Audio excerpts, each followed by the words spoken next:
atau kombustio. Ketika kita mau melakukan resusitasi cairan, maka kita harus memahami 3 konsep terlebih dahulu. Bapak sudah dijelaskan ke kelas yang lain. Yang pertama, apa yang harus kita pahami dulu? Masih kedua, kemarin diajar. Penyebab. Nah. Terus yang kedua,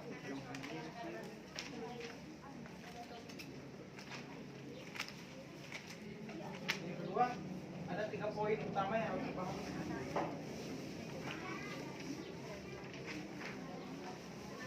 Area luka bakar. Ya, Derajat luka bakar. Derajat LB ya. Nah, derajat luka bakar itu kan terbagi menjadi 3. Ada derajat 1, 2, 3. Derajat 2 bagi lagi menjadi 2 dangkal. Derajat 1 ini nanti kita harus paham dia tidak menimbulkan, tidak ada bula, hanya ada eritek atau kemerahan. Kemudian yang ketiga yang harus dipahami adalah konsep rule of nine. 3 konsep ini harus dipahami sebelum kita bisa melakukan resusitasi cairan pada luka bakar. Nah, apa saja yang menjadi faktor penyebab dari luka bakar? Yang pertama, panas atau api, listrik, kimia, radiasi,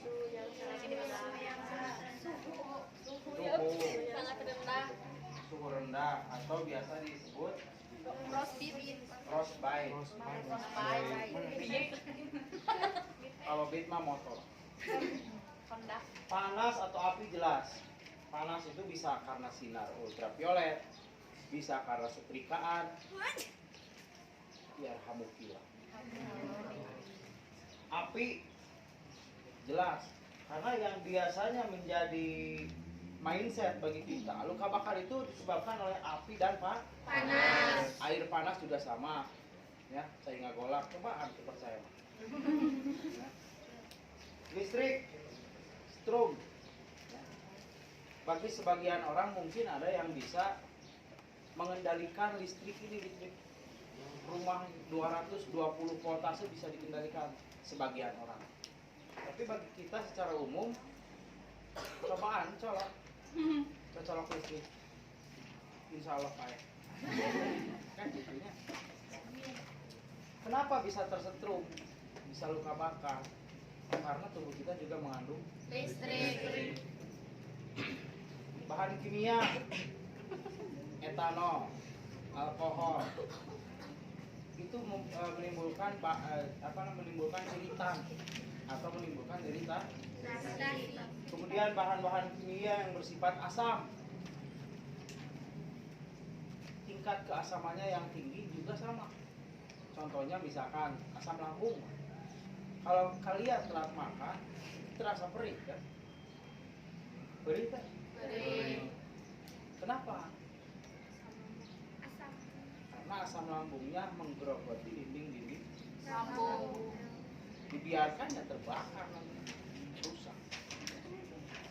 Radiasi kebanyakan dari handphone, apalagi handphone zaman sekarang itu disebut dengan smartphone. Semakin canggih suatu teknologi, maka juga akan menghasilkan dampak yang semakin tinggi.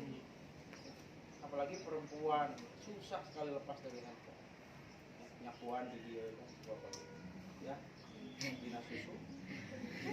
Itu kalau lama-kelamaan si radiasinya terakumulasi menimbulkan karsinoma, kanker mamai, kanker susu. Tapi kan Pak kalau digetarkan rawas. Dengan Jawa daripada apa yang video.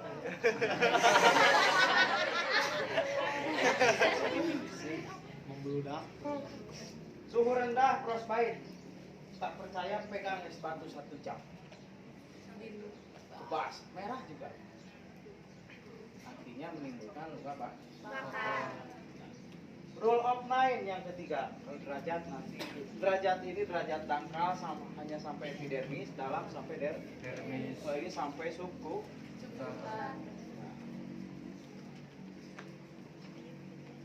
Rule of 9 itu dia akan menentukan luas area Luka bakar.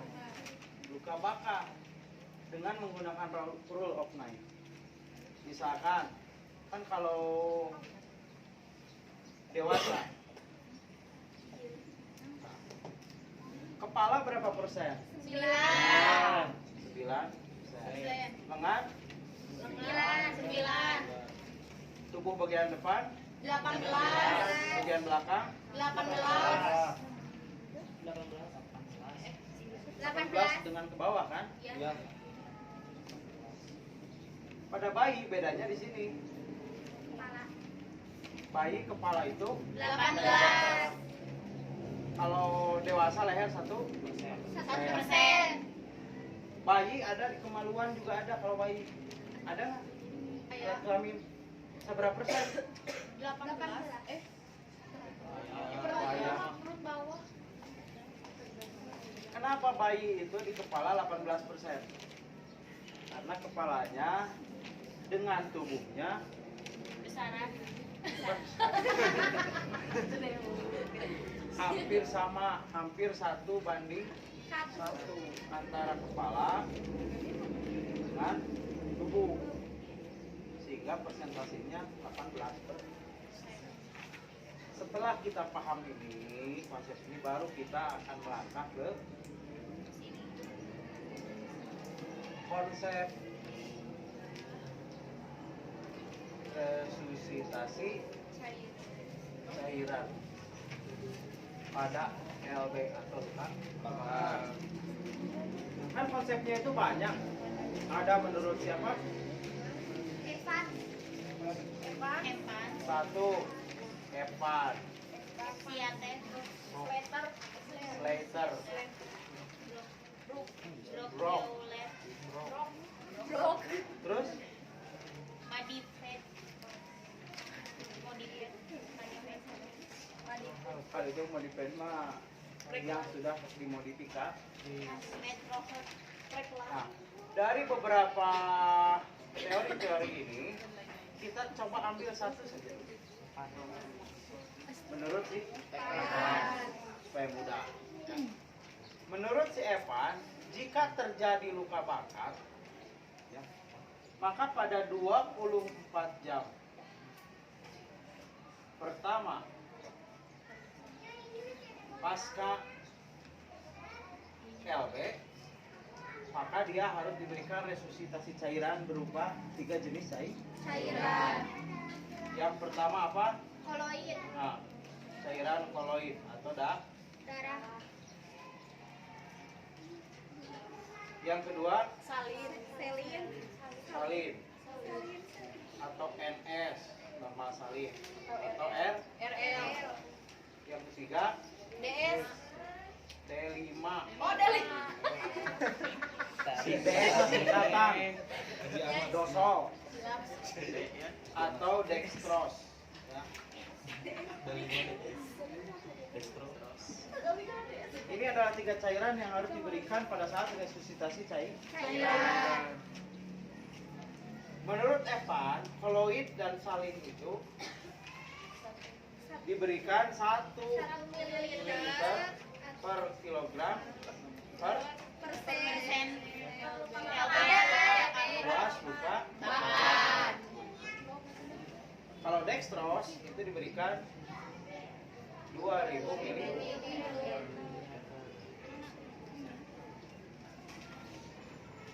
Jumlah cairan ini itu dibagi ke dalam 2 tahap pemberian. Ya. Yang pertama 8 jam pertama dari 24 jam. Yang kedua 12 jam. 16 16 jam kedua. Ini pada hari pertama. Diberikan sebanyak 50%. Ini juga sama diberikan sebanyak 50%. Ini konsepnya. Hari kedua itu diberikan setengah dari jumlah cairan hari pertama. Hari ketiga diberikan setengah dari hari kedua. Nah, mudah-mudahan masih hidup pasiennya. Karekam tuh iya belah dia bisa karekam. Nah, lanjut. Bisa.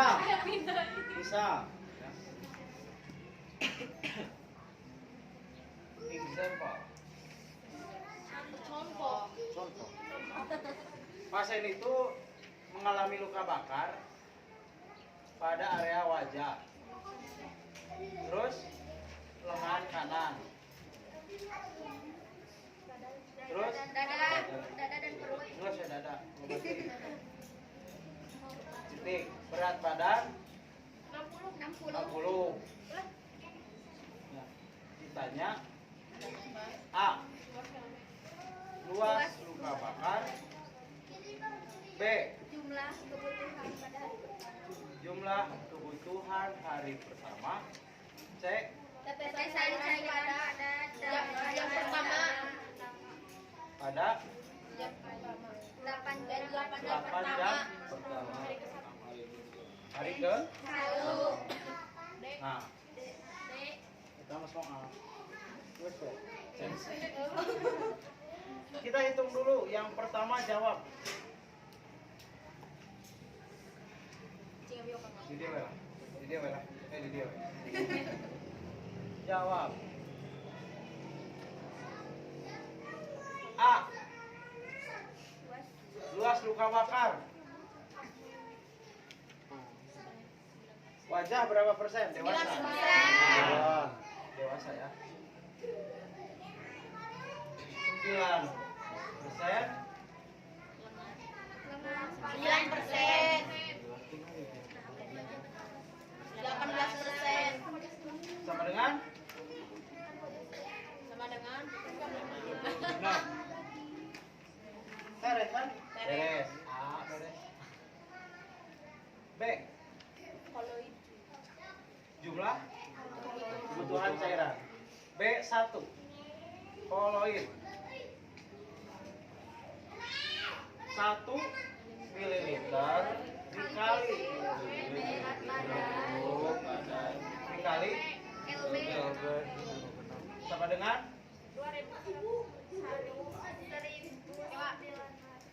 seberapa? 60 kali kilo genep 2160 mililiter salin yang kedua tuh beres kan sama dengan 1 mililiter kali 60 kali 2160 hingga 5 sama dengan 2002 itu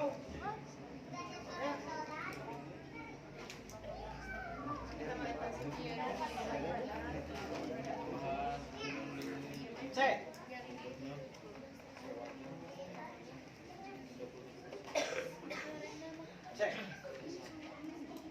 Yang C itu adalah tetesan cairan pada 8 jam Pertama. Ingat ketentuan, pada 8 jam pertama diberikan 50%. Artinya setengahnya. Untuk mengetahui tetesan, kita harus mengetahui konsep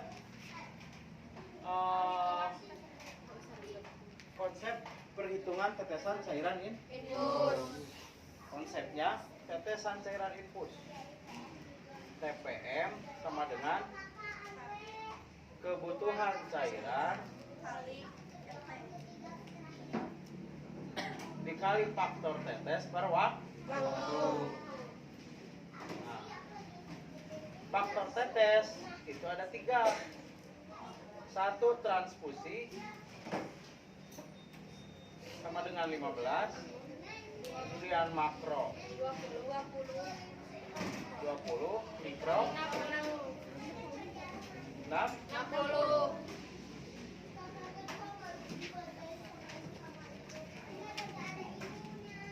Nah, sekarang kita masukkan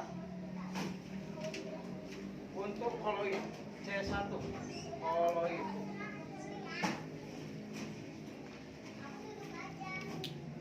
Kebutuhan cairan dikali faktor tetes per kebutuhan cairannya berapa? 1080. Kebutuhan cairan sama dengan 2160 dibagi sama dengan 1080. 1080 mililiter sama dengan 1080 dikali faktor tetesnya. Karena ini koloid maka menggunakan Transfusi 15 per waktu. Nah ini yang lupa Bapak jelaskan. Waktu itu 8 jam itu untuk 3 cairan. Oh jadi dibagi 3. Ini kan untuk hari pertama itu kebutuhan cairannya 8 jam. 1080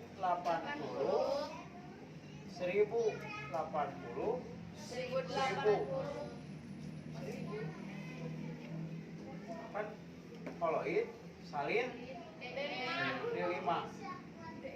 3 cairan ini harus habis dalam 8 jam pertama. Nah, maka 8 jam ini dibagi 3. Berapa? 8 bagi 3. 2,6. Berarti harus habis dalam 2 jam. 8 dibagi 3 sama dengan 2,6 jam waktunya untuk setiap cairan. Betul nggak? 2,6 jadi 8.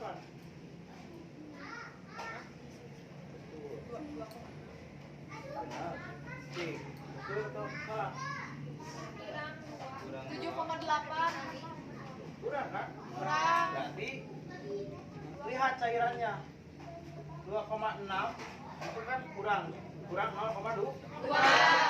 Ini kurang 0,2. Dikemanakan? Lihat cairan yang paling banyak. Berarti koloid 2,7 salin 2,7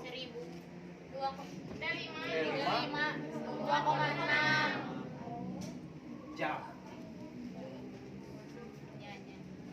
Kan karena ini koloid 2,7 dikali 60.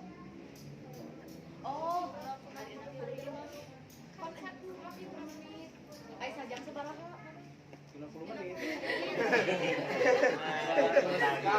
Ini bisa disederhanakan ya 15 dibagi 15 berapa?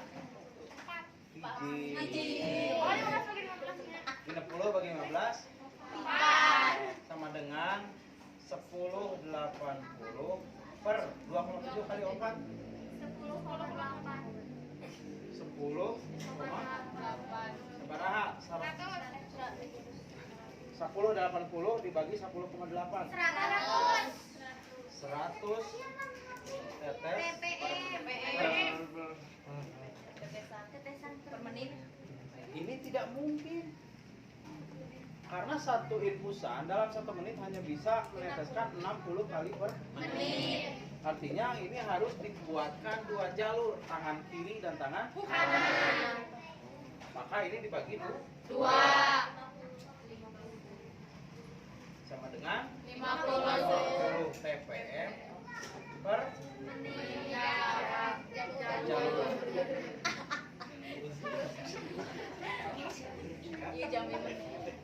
Ini untuk koloid. kita hitung yang salin. Yang kedua salin.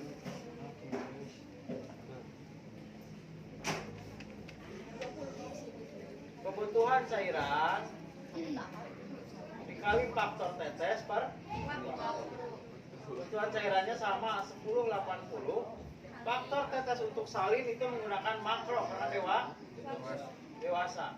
Kali 20 per 2,7 dikali 60 sama dengan 10 80 dibagi 2,7 kali 3 8,1 sabaraha?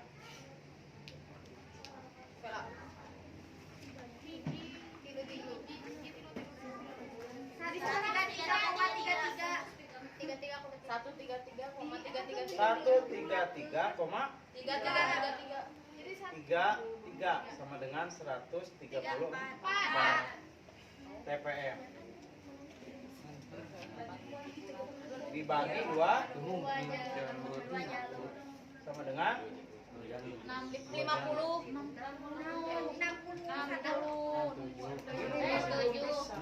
ya mau bisa loh ini 60 masih belum bisa 3 jalur pak Di mana jalur sampean? berapa kalau dibagi 60 tuh 67 TPM ini belum bisa bagaimana caranya kan begitu ya maka ini akan merubah ke sana ke atas akan merubah ke atas bagaimana cara merubahnya ini yang dirubah ini 2,6 ini 2,8 coba 2,8 kali 3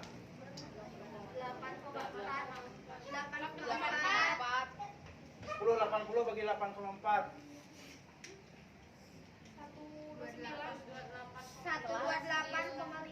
tetap belum bisa juga ya berarti yang harus turunkan lagi ya koloid 5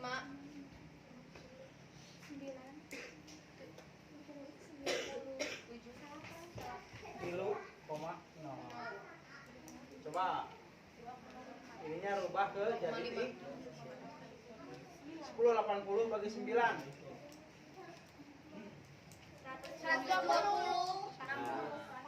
jadi 120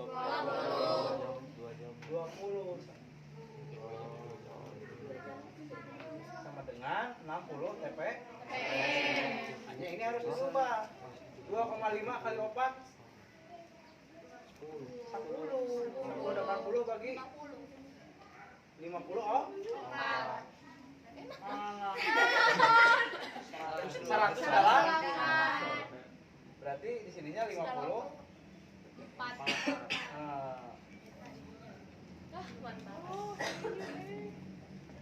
sekarang kita hitung yang ketiga D5 yang ketiga kita borte penek ya dia maninya jangkungnya borna D5 kebutuhan cairannya 1000 dikali faktor tetes 20 dibagi waktunya 2,5 dikali 6 Seret ini bakal jadi masalah 1 3 1000 bagi 7,5 coba seberapa tuh kan ya, masalahnya 144. Oh, sorry.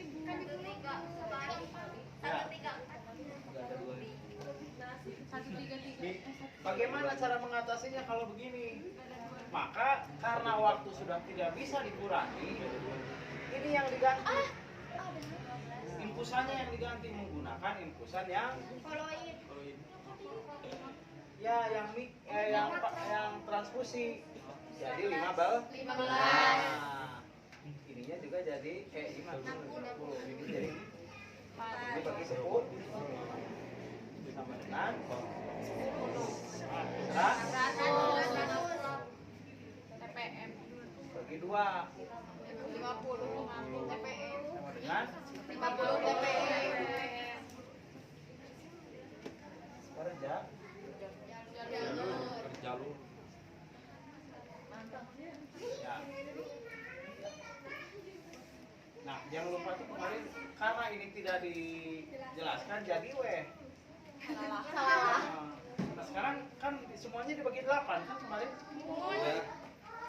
Jadi 8 kali 3 sabaraha? 24. Jadi 24 jam beakku setengah. Ya. Nah, baru sisanya nanti diberikan dalam 16 jam. Ya.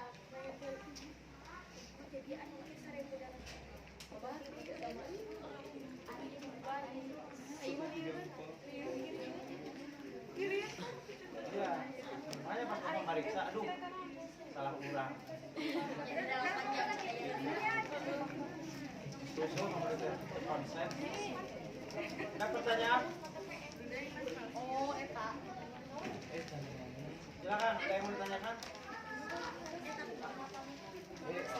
Kok apa cara nganggap anu 2,5 3,0 2,5 Gimana ini? iya Untuk mendapatkan jam ini, kita melihat jumlah cairan mana yang paling banyak dan mana yang kira-kira menggunakan faktor faktor tetes yang paling besar. Semakin besar faktor tetes, maka akan semakin kecil tetesan yang keluar. Ya, contoh, ini kan faktor tetesnya mikro 60. Itu yang keluarnya kecil sekali. Ya. Semakin kecil faktor tetes, maka dia akan semakin besar. Ini buktinya. Karena dia pengali dan coba 1080. Kalau dikalikan 20, besar mana dengan 1080 dikali 15? Besar dari 20 kan? Iya. Maka akan memperbesar jumlah pembilang kalau dinabagi. Maka kita karena waktu ini sudah paten, tadi sudah 2,5, 2,5, 3,0 kan 8. Ini sudah pas yang 2, tak bisa lagi ini ditambah. Logikanya yang D5 ini harus ditambah waktu. Tapi karena dia tidak bisa lagi sudah 8 jam, maka di akalan diganti faktor T. Impusannya yang diganti, selang naungkul digentos. Selang impulsan digentos menjadi selang transfusi. Bedanya selang transfusi itu ada saringannya di atasnya, pas di kompartemennya. Kalau mikro ada besi kecil seperti jarum di kompartemennya. Kalau makro enggak, polos. Makro yang naik.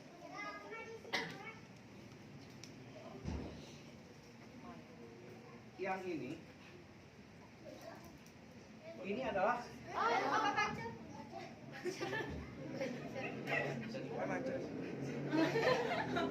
ini transfusi, ada saringannya. Saringan kan? Ini transfusi bisi salah kayak di ruangan. Yang pepaikan ya.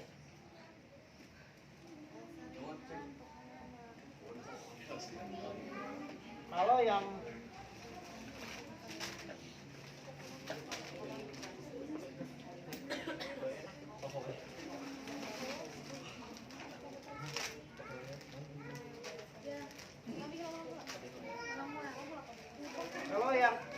mikro yang ini ada besinya. Nanti kalau beda lagi kalau yang mikro makro. Ini mikro ada besinya ya. Ada besinya kecil seperti jarum. Kalau makro tak ada besinya. Mana contohnya lu? Mikro mah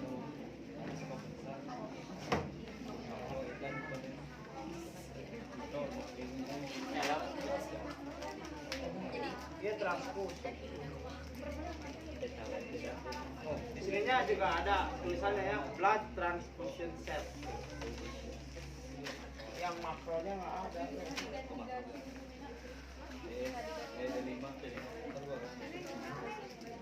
Nah, iya makro.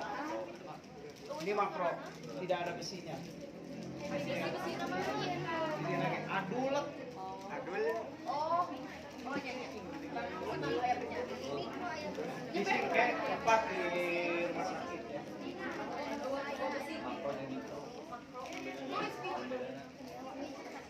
Ini yang transfusi. Ini transfusi. Iya. Pokoknya mah ayah besian yang teh segede jarum di kompartemen mikro. Atau kalau di bungkusnya tulisannya child. Anu makro tulisannya si adul.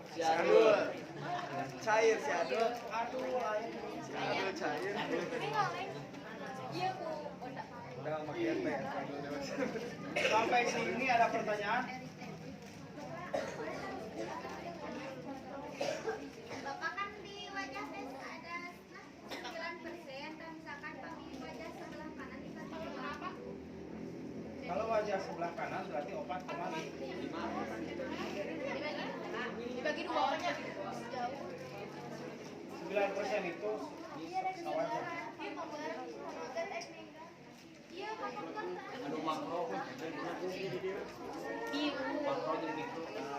Masih ada pertanyaan? Bapak kemana tuh ke transfusi makro? Transfusi itu kan di situnya sudah jelas di bungkusnya juga blood transfusion set. Kalau ini itu kan darah. Jadi kalau memang dia mau darah, mau transfusi darah atau mau infusan darah, tidak bisa menggunakan makro atau mikro. Tapi kalau misalkan cairan yang lain menggunakan yang transfusi bisa. Kalau darah hanya bisa menggunakan transfusi. Kalau yang lain mau menggunakan mikro, makro atau transfusi boleh. Darah mah hanya untuk transfusi saja, khusus. Kalau yang lainnya, cairan yang lain maksudnya RR, NS, ya, itu mikronormal salin atau NaCl atau D5 menggunakan yang transfusi boleh. Ya harus dihitung nanti tetesannya karena beda faktor teh.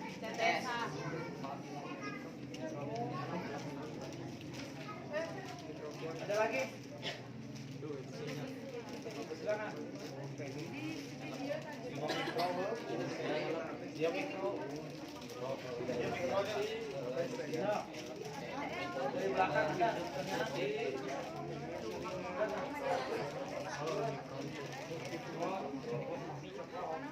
dewasa, mikro bayi.